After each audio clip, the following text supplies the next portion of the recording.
Good morning students, मैं संदीप कुमार। आज हम आपके लिए लेकर आए हैं अपनी क्लास मैकेनिक्स ऑफ सॉलिड में जो हमारा टॉपिक है आज का, जैसा कि आप देख पा रहे हैं, प्योर बेंडिंग और सिंपल बेंडिंग, यानी बेंडिंग इक्वेशन से रिलेटेड हम आज पढ़ेंगे। जो बेंडिंग इक्वेशन हम ड्रॉ करते हैं उसके बारे में हमें ये चीज़ें जाननी बहुत ज़रूरी हैं। सबसे पहले जैसे कि यहाँ पर लिखा है मैंने कि प्योर बेंडिंग को समझाया। प्योर बेंडिंग को समझाया किस तरह से है कि when a beam is subjected to constant being movement without being subjected to shear, then it is said to be in a state of simple bending और प्योर बेंडिंग। अगर आपसे पूछा जाए कि प्योर बेंडिंग और सिंपल बेंडिंग क्या है, तो आपको ये इतना याद रखना है कि इस तरह से होगा कि कोई भी बीम है अगर वो कांस्टेंट बेंडिंग मोमेंट से क्या है, सब्जेक्टेड है, और without being subjected to shear stress, then said to be, क्या कहेंगे उसे हम, किसकी स्थिति में कहेंगे, सिंपल बेंडिंग और प्योर बेंडिंग। इसके कुछ अजम्पशंस होते हैं। अजम्पशन इस तरह से हैं, जो अजम्पशन बहुत इंपॉर्टेंट है, पूछे जाते हैं कहीं कहीं एग्जाम में, बहुत तरह से ऑप्शन में दे देता है कि ये अजम्पशन क्या वेरी करता है बेंडिंग इक्वेशन के लिए या सिंपल बेंडिंग के लिए अजम्पशन वेरी करता है, इस तरह से।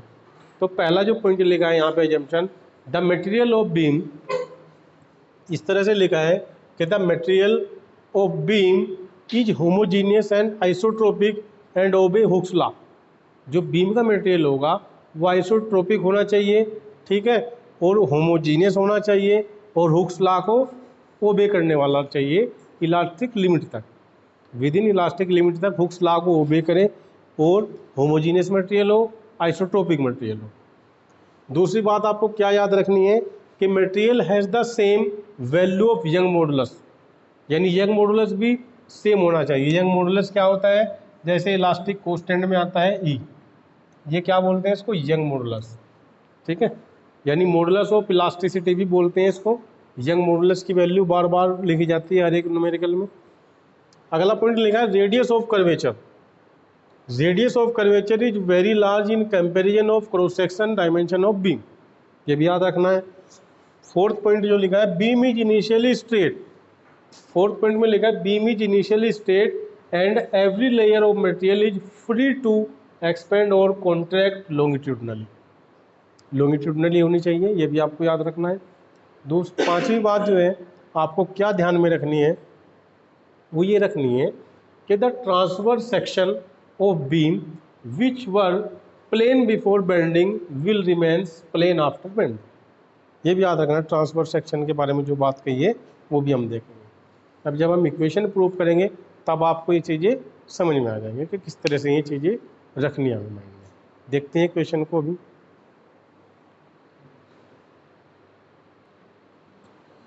यहाँ पर हम बेंडिंग इक्वेशन का जो एक्सप्रेशन है वो देख पा रहे हैं कि ये हमने एक बीम जो है जूम कर ली है, इस बीम को, ये हमने न्यूट्रल एक्सिस सेंटर से जो हो रही है, ये न्यूट्रल एक्सिस है, इसी से कुछ डिस्टेंस दूर वाई डिस्टेंस पर एक स्ट्रिप यानी एक फाइबर हमने एज्यूम किया है जो वाई डिस्टेंस पर है ए बी। ये यहाँ पर बेंडिंग से पहले की इसकी पोजीशन है बीम की। बेंडिंग के बाद, यानी मैं इसको अगर बेंड करता हूँ, इस तरह से बेंड करूँगा तो ये आर्क फॉर्म में इस तरह से आएगी बीम बेंडिंग के बाद। ये इसकी मैंने कर्वेचर की रेडियस एज्यूम की है न्यूट्रल एक्सिस से ओ पॉइंट तक आर, और ये फाइबर डिस्टेंस से न्यूट्रल एक्सिस के बीच की डिस्टेंस भी रहेगी उसके बाद बेंडिंग के बाद, और इसको मैंने नाम दे दिया है ए से बी, जो फाइबर था, बेंड के बाद ए डैश बी डैश, यानी A1 B1, जैसा कि यहाँ पे लिखा है कि consider a portion of uniform beam subjected to pure bending, pure bending से ये सब्जेक्टेड है, a fibre such as A B at a distance y, यानी फाइबर हमने लिया है इस प्रकार से, डिस्टेंस y पर है और न्यूट्रल एक्सिस से y डिस्टेंस पर है, जैसा कि फिगर में देखा है एज शोन इन फिगर।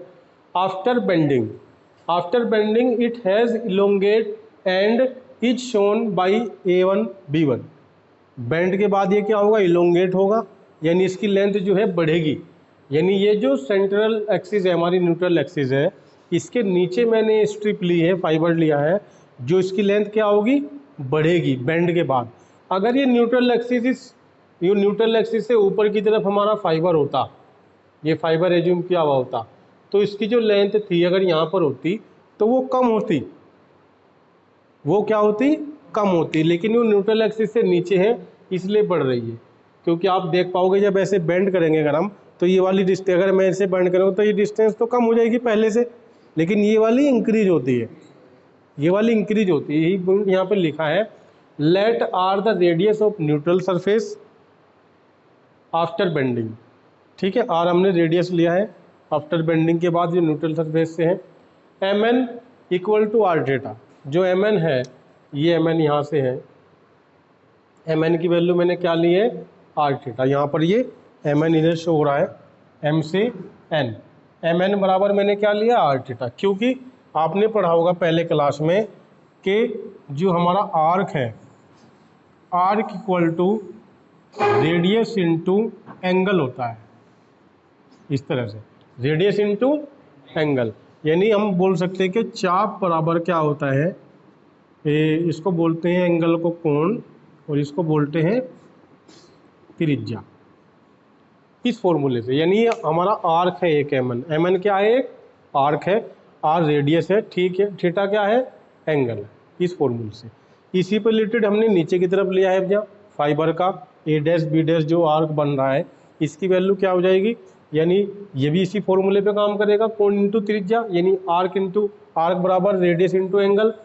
यहाँ पर इसकी जो रेडियस है वो क्या हो जाएगी, आर प्लस वाई, क्योंकि टोटल रेडियस कितनी हो जाएगी, आर प्लस वाई हो जाएगी, क्योंकि यहाँ तक तो आर रहेगी, न्यूट्रल एक्सिस तक रेडियस कितनी है, आर, और ये नीचे की तरफ डिस्टेंस कितनी है, वाई, तो प्लस वाई यहाँ पे क्या हो जाएगी, ऐड हो जाएगी। ये हमने यहाँ पे लिखा है, प्लस वाई यहाँ पर ऐड होगी, तो यानी थीटा साथ में रहेगा। इस तरह से अब इसमें स्ट्रेन, जो स्ट्रेन है, स्ट्रेन हम यहाँ पे फाइंड आउट करेंगे, strain in the fibre at a distance y from neutral axis. Neutral axis से जो वाई डिस्टेंस पर क्या होगी स्ट्रेन, यहाँ पे कितनी होगी, वो पता ही है सबको कि स्ट्रेन का फॉर्मूला क्या होता है, पढ़ते आ रहे हैं हम पहले से, कि increase in length upon original length.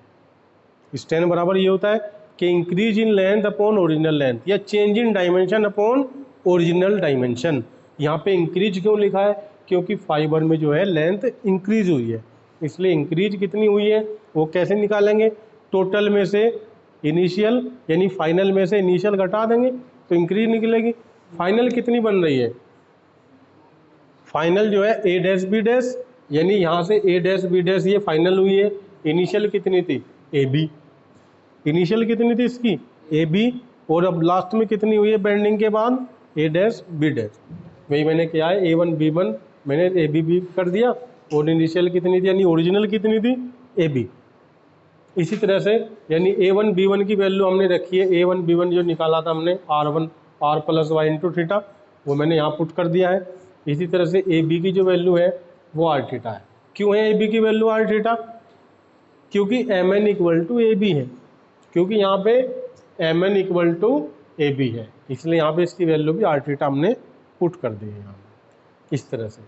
अब यहाँ पे लिखा है मैंने A B equal to M N equal to R theta, ठीक है, यहाँ पे पुट किया है, अपोन में आर थीटा आएगा, R plus y minus R आएगा, इंटू थीटा आएगा कॉमन में, हमने थीटा कॉमन ले लिया है, और ये सब कैंसिल हो जाएंगे, आर से आर कैंसिल होगा, वाई थीटा ऊपर आ जाएगा, नीचे आर थीटा आएगा, थीटा से थीटा फिर कैंसिल होगा, बचेगा क्या, वाई अपोन आर, क्या बचेगा, वाई अपोन आर।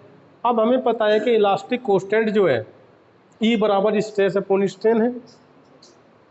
अगर मैं स्ट्रेन की वैल्यू निकालूँ तो स्ट्रेस अपॉन स्ट्रेन वो इलास्टिक कोस्टेंट आ जाएगा, और इसकी वैल्यू मैं यहाँ पुट करूँ, यानी यहाँ पर ये सिग्मा अपॉन ई है, सिग्मा अपॉन ई आ गया, और स्ट्रेन की वैल्यू हमने अभी निकाली है, स्ट्रेन कितनी निकाली है, वाई अपॉन आर। एक स्ट्रेन बराबर ये है और एक स्ट्रेन बराबर ये, दोनों को मैंने इक्वल कर दिया, इक्वल कर दिया तो एक फॉर्मूला यहाँ से इस तरह से बन के निकल आएगा, सिग्मा अपॉन वाई और ये अपॉन आर। ये हमारी हाफ इक्वेशन है। जनरली ये फुल क्या होगी, फुल अभी हम देखेंगे इसके बाद, कि जैसे ये निकल के आते सिग्मा अपॉन वाई ये अपॉन आर। अभी फुल के लिए करते हैं, इसको मैं रफ कर दें।